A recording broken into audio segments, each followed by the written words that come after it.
শিক্ষক শিক্ষিকাদের কর্তব্যে গাফিলতির অভিযোগে পড়াশোনা না করে বাড়ি ফিরে এলো ছাত্রছাত্রীরা। প্রাথমিক শিক্ষার বেহাল দৃশ্য মান্দাইয়ে। প্রত্যন্ত এলাকার বিভিন্ন স্কুলে পড়াশোনা ছাত্রছাত্রীদের নিরাপত্তা বরাবরই উপেক্ষিত থাকে।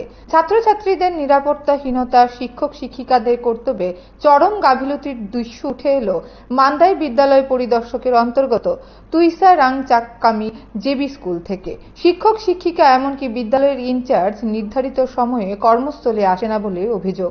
ছাত্রছাত্রীরা দীর্ঘ সময় অপেক্ষা করে বাড়ি চলে যায়। এদিকে দেখা যায় স্কুলের বারান্দায় ঝুলতে বিদ্যুতের মিটার, যে কোনো সময় বিপত্তি ঘটতে পারে। কয়েক মাস আগেও এই অঞ্চলে এক স্কুলে ছাত্রের মৃত্যু পর্যন্ত হয়েছিল এই ধরনের দুর্ঘটনার শিকার হয়ে। জনগণের প্রশ্ন, এডিসি শিক্ষা দপ্তর কর্তারা আর কত ঘুমিয়ে কাটাবেন? কয়জন আছে এখানে টিচার? তিনজন আছে। তিনজন। আজকে কয়জন আইছে? আমি একজন আইছি মাত্র যাইম। তারপরে আর দুইজন আসে না তো কথা নাই, তবে একজন আসে না। আমি তো ও 10 দিন ছুটি নিচ্ছি, আজকে যাইম আমার। আসলে সঠিক করতে পারেন আমরা না।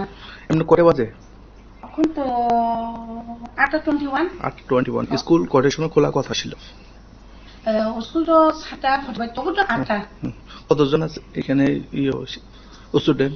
স্টুডেন্ট কতজন আছে? 10 জন। 10 জন। এদিকে সঠিক টাইমে না খোলার কারণে বাড়িতে চলে গেছে নাকি? হ্যাঁ, সঠিক টাইমে স্কুলটা খুলছে না, তারপরে সবাই বাড়িতে ফিরে গেছে, তাই তো? তারপরে এখানে হেডমাস্টারের নাম কি? হেডমাস্টার নাই, ইনচার্জ আছে সত্যমোহন দেববর্মা। আর বাকি দুইজন যেটা এখন পর্যন্ত আইসে না, হেরা কি ছুটে লোয়া না? আমি তো জানি না, আমি তো আজকে তো জয়েন। এমনি প্রায় সময় এভাবে দেরি হয় নাকি? আমি তো কোন আইএস অন্তর্গত এখানে এই তো